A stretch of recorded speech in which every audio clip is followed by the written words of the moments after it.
हरीश श्रीवास्तव जी, ये शुरुआत है। मुझे बताया गया है कि करीब 57 केस अंडर ट्रायल हैं अतीक के खिलाफ। वहां किताब अच्छी है, वकील अच्छे हैं, जज साहब अच्छे हैं, सिपाही, दरोगा, एसपी सब अच्छे हैं। क्या वहां लखनऊ को वैसे ही खड़ा होना होगा जैसा इस केस में लखनऊ खड़ा हुआ? तब तो उन ट्रायल का कोई मतलब होगा नहीं, और नहीं तो फिर देखा ये ट्रायल कैसे होता है। हरीश जी, नहीं, आदरणीय योगी जी की सरकार का इस बात के लिए अभिनंदन किया जाना चाहिए कि दुर्दांत से दुर्दांत अपराधियों को कानून के सीखचे के अंदर जकड़ पहुंचना पड़ा और उनकी सारी कलाकारी कानून के राज के सामने फेल हुई। और जो पूर्व डीजीपी साहब ने एक बहुत महत्वपूर्ण बात कही, और आदरणीय पांडे साहब जो जज साहब, उन्होंने एक बहुत महत्वपूर्ण बात कही। राजनैतिक इच्छा शक्ति और न्यायपालिका द्वारा विषय को संज्ञान में लेना, उसकी गंभीरता को लेकर के उस पर त्वरित उसको एक्सपेडाइट करना, दोनों चीजें आज मोदी जी और योगी जी, जैसा कि उन्होंने उनकी एमएलए कोर्ट बना करके इनको गति प्रदान करने का बड़ा फैसला लिया, वो क्रियान्वित हुई। माननीय उच्चतम न्यायालय के आदेश को त्वरित रूप से क्रियान्वित किया। और आदरणीय योगी जी की सरकार में अब अपराधियों को पुलिस का सलूट नहीं है, अब उनको सजा का सलूट है। अब वो ये अपनी कलाकारी से अपनी साम्राज्य चलाने की जो उनकी कलाएं थी वो योगी राज में फेल, क्योंकि एक दृढ़ इच्छा शक्ति संपन्न नेतृत्व है उत्तर प्रदेश का, और जिसमें अपराधियों को किसी तरह का कोई छूट नहीं।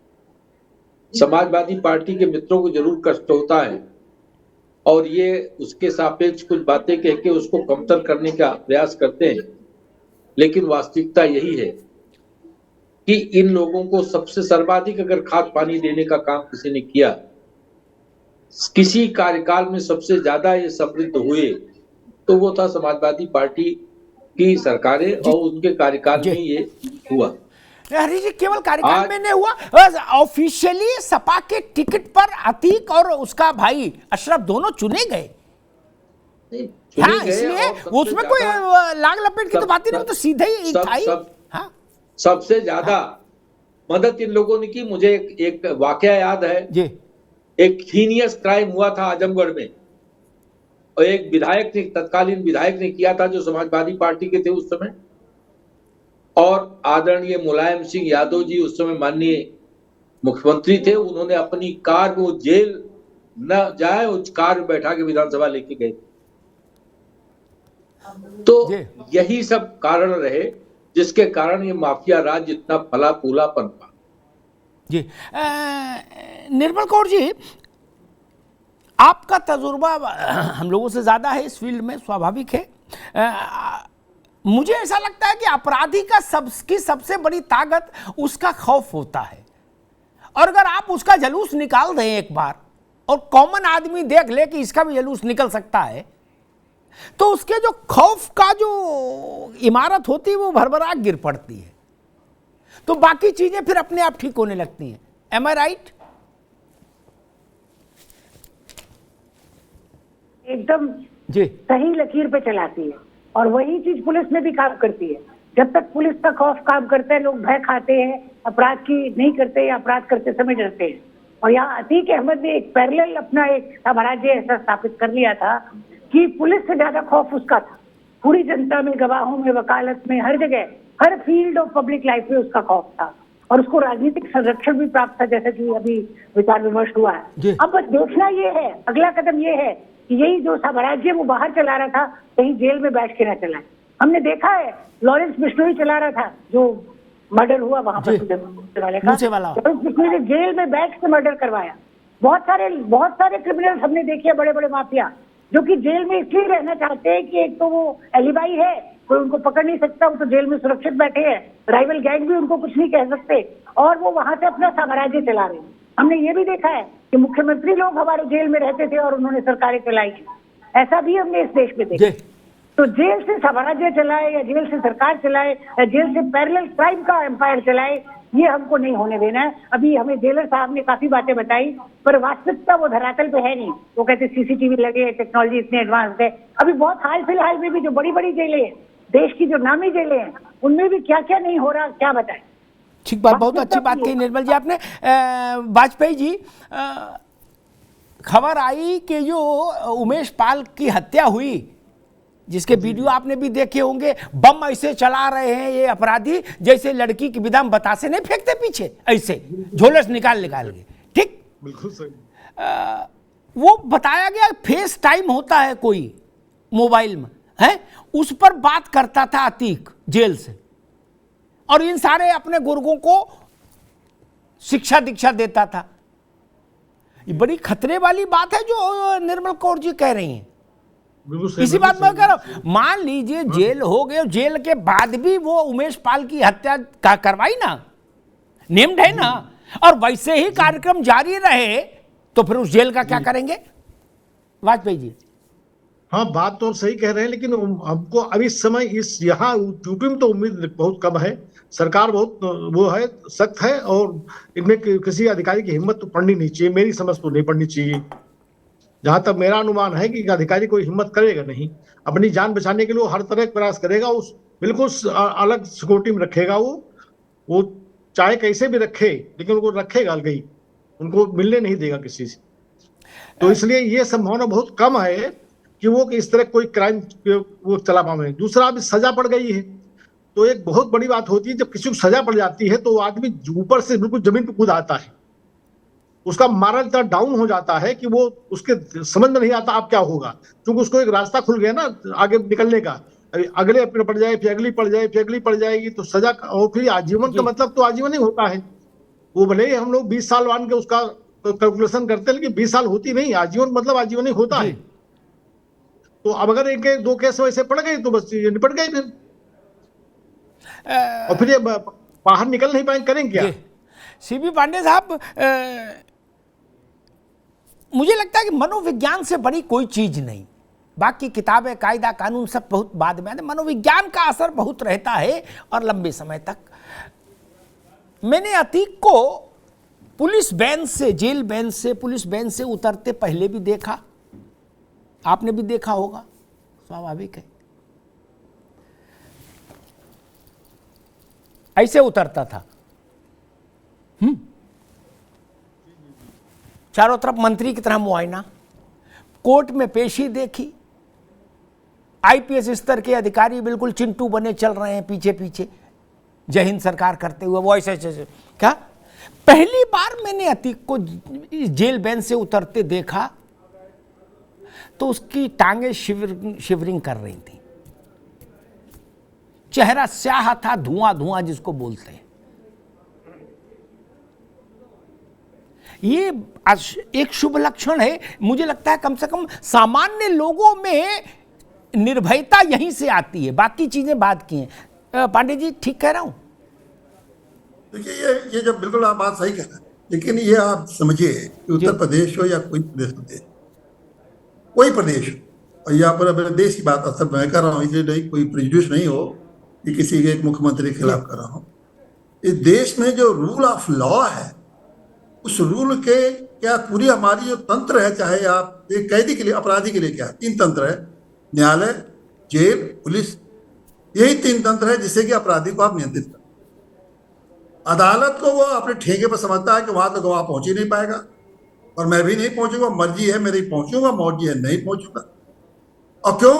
वो उसकी मदद उसको पहुंचाने में और अदालत के सामने गवाह को पेश करने में ड्यूटी है पुलिस की जी। पुलिस अपने कन्वीनियंस के, अपनी पोस्टिंग के लिए, अपनी बढ़िया जिले के लिए, डीएम साहब के लिए, एसपी साहब, वो डीआईजी साहब सब लगे हुए हैं, अपने कैरियर में लगे हुए हैं। और जेल वाले सब भ्रष्ट है, सब देते हैं। एक वहाँ एक काउंटर खुला हुआ है, जाइए पैसा जमा करिए और अपना सुरक्षा करिए, बकायदे काउंटर खुला हुआ है।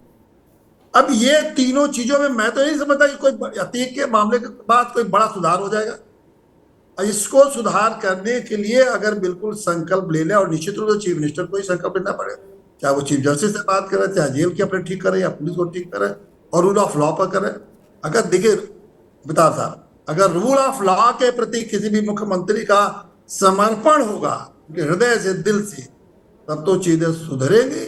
और नहीं तो एक अमीरा, एक मुख्तार अंसारी को यही लोग ब्रश साइड कर देंगे कि योगी जी तो इसे नाराज रहते थे और इसलिए इनके खिलाफ हुआ, बाकी लोग तो बिल्कुल कोई इनके खिलाफ कोई कार्रवाई नहीं हुआ। योगी जी का संकल्प होना चाहिए कानून के राज का, रूल ऑफ लॉ का, चाहे बीच में कोई आवे, तब देखिए प्रदेश का मॉडल प्रदेश हो जाएगा उत्तर प्रदेश, फिर पूरे हिंदुस्तान ठीक हो जाएगा। जी सारे लोग दिल से मेरी बात से सहमत होंगे, टीवी पर बोले नहीं बोले उसके कई कारण हो सकते हैं। उत्तर प्रदेश में कुछ लोग ऐसे थे अपराध से जुड़े जो समानांतर सरकार चलाते थे। जितने काम सरकार करती है, अशोक जी, शिवा, हरीश जी बुरा मत मानिएगा, वो सब वो लोग करते थे। जिले की पोस्टिंग से लेकर ठेका, कोटा, पट्टा, परमिट तक, वो जेल में हो तो जेल से बांटे, कोठी पे हो तो कोठी से बांटे। उनकी कोठी, अगर वो कोठी पर है तो आसपास के 10 जिलों के अधिकारियों की गाड़ियां वहां खड़ी मिलती थी सुबह सुबह नमस्ते करने के लिए। अपराधियों की बात बता रहा हूं। इसीलिए उत्तर प्रदेश के बारे में एक बात कही जाती थी अशोक जी कि जब हम लोग चर्चा करते थे भाई ऐसा कुछ कभी होगा, तो पुराने लोग हमसे जो पहले के थे, हरीश जी, वो कहते थे कि अरे भाई साहब कैसी बात कर रहे हो, सरकार चली जाएगी। ये लोग छोटे लोग नहीं है, सरकारें चली जाएंगी, जान लीजिए, इन पर हाथ डाला तो, ये कहा जाता था। अभी भी ये कहा जाता था कि योगी आदित्यनाथ नहीं होते कोई और होता, और सरकार भाजपा की होती तो भी ये नहीं हो पाता, और अगर होता तो विस्फोट हो जाता। ये केवल वाचिक बात नहीं है, केवल कथन के लिए कथन नहीं है। मायावती जी ने अतीक के यहां कुर्की कराई थी अशोक जी, हैं? अतीक जेल में चले गए जमानत कैंसिल करा के, ठीक।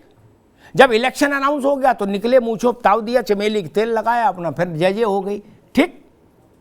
वो दोबारा भी बन गई कोठी जो ध्वस्तीकरण हुआ था। लेकिन अब मायावती जी की पार्टी में आ गई अतीक की पत्नी शाइस्ता। राजू पाल बसपा में थे, पूजा पाल सपा में है। ये राजनीति भी बड़ी विचित्र है, नहीं? अपराधियों का इनमें जो ट्रेवलिंग है ये और स्थिति खराब करती है कि नहीं अशोक जी, बताइए। स्थिति तो धीरे धीरे देखिए इस तरह की चीजें होती हैं, इसमें कोई भी पार्टी दूध की धुली नहीं जी, सारी पार्टियां इसमें इन्वॉल्व हैं। लेकिन मैं जो जज साहब ने भी कहा कि मुख्यमंत्री ऐसा हो जो ये न फील हो कि फलाने माफिया से उनकी ट्यूनिंग नहीं जम रही है इसलिए उसके खिलाफ कार्रवाई हो रही है, फलाने माफिया से उनकी ट्यूनिंग हो रही है इसलिए उसके खिलाफ कार्रवाई नहीं हो रही है। इस तरह का मैसेज जनता में नहीं जाना चाहिए। और ये परसेप्शन आज की डेट में है पूरे प्रदेश में कि एक खास जात की, एक खास वर्ग की माफियाओं का संरक्षण सरकार दे रही है, ये चीज नहीं होनी चाहिए। हरीश जी, समाजवादी पार्टी कह रही है कि ये परसेप्शन बन रहा है कि कुछ माफियाओं को संरक्षण दिया जा रहा है। मुझे तो समाजवादी पार्टी का जो परसेप्शन है जी, वो कतई तथ्यों से परे लगता है।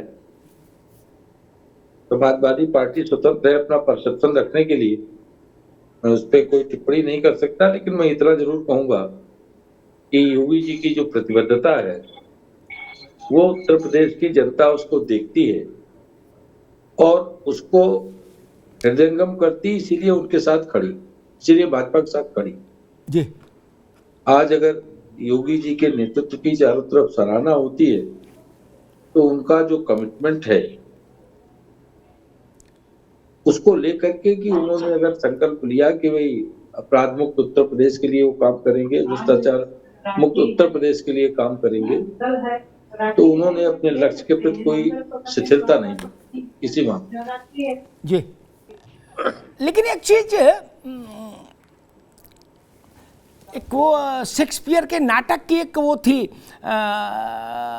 पंक्ति बड़ी प्रसिद्ध, उसका हिंदी का अनुवाद ये था, राजा को संदेह से परे होना चाहिए। निर्मल कौर जी, अपराध को जाति, धर्म, क्षेत्र से जब तक हम परे नहीं रखेंगे, अपराध को सिर्फ अपराध के तौर पर, अपराधी को सिर्फ अपराधी के तौर पर जब तक ट्रीट नहीं करेंगे, तब तक मुश्किलें आती रहेंगी। इसीलिए ये शायद अपराधी जो संगठित अपराध करने वाले, गिरोह करने वाले, दुष्ट किस्म के बड़े माफिया होते हैं, ये शासन में नीचे से लेकर ऊपर तक अपने लिए व्यवस्था बना लेते हैं, कंफर्ट जोन क्रिएट कर लेते हैं। जी हाँ, ये तो है। संरक्षण जो है राजनीति में, जी देखिए कास्ट जो जाति, देखिए हमारे यहाँ राजनीति में बहुत चलती है। जाति क्या है? जाति जो वर्ण व्यवस्था छोड़ दीजिए, पुराना इतिहास छोड़ दीजिए, जाति एक संरक्षण का एक रूप है। भ्रष्ट नेता, भ्रष्ट अफसरशाही, भ्रष्ट क्रिमिनल, ये सब जो सेम जाति एक प्रोटेक्शन ग्रुप के रूप में काम करती है। और आप जो कह रहे हैं कि एकदम अपराध को अपराध के रूप में देखना है, कई बार ऐसा होता है कि अगर मेरी कास्ट मान लीजिए एक्स है, तो एक्स के आदमी ने मर्डर भी कर दिया तो मुझे वो मर्डर जैसा बुझाता ही नहीं। डकैती कर दी, कोई और संगीन अपराध कर दिया, मुझे लगता ही नहीं कि इतना प्रोटेक्शन मन में है कि लगता है उसको प्रोटेक्ट करना है, अपने बच्चे से भी ज्यादा प्रोटेक्ट करना है, बेचारे ने कोई गलती नहीं की। तो ये इस तरह से ऑपरेट करता है कि हम लोग अपराध को सिर्फ अपराध के रूप में नहीं देखते, हम उसको चश्मे से देखते हैं जाति के, राजनीति के, अपनी सुविधा के, कि हमें क्या सूट करेगा, किससे मुझे ज्यादा वोट मिलेंगे, किस पोजीशन को लेने से मेरी जो पॉलिटिकल नीड्स है वो उसको फायदा होगा। हम लोग अपराध को कभी भी अपराधी के रूप में नहीं देखते। ये हमारी जो सामाजिक व्यवस्था का एक अंग बन चुका है पूरा। अपराध प्योर एंड सिंपल क्राइम न रह के एक मतलब एक माफिया का रूप इसलिए भी ले लिया है क्योंकि राजनीतिक तौर से अफसरशाही का पूरा संरक्षण इस तरह के अपराधियों को मिलता रहता है, चाहे किसी भी कारण से हो। और कारण अधिकतर वही होता है अपनी रक्षा, अपने बड़प्पन को बढ़ाना, अपने पैसे को बढ़ाना, अपने रुतबे को बढ़ाना, बढ़िया बढ़िया पोस्टिंग लेना, या ज्यादा वोट लेना, या ज्यादा पैसा इकट्ठा करना, जो भी शक्ति इकट्ठे करने के माध्यम है, शक्ति इकट्ठे करने के जो प्रतीक है, उनको इकट्ठा करने के लिए हम लोग अपराध को अपराध के रूप में नहीं वरन कुछ और बहुत सारे और चश्मों से देखते हैं। इसीलिए समाज बेचारा दुख पा रहा है, सामाजिक व्यवस्था हमारी हम लोग ठीक नहीं कर पा रहे। बिल्कुल ठीक बात कही आपने, और बहुत मैं कहूँगा नब्ज पर हाथ रखा है।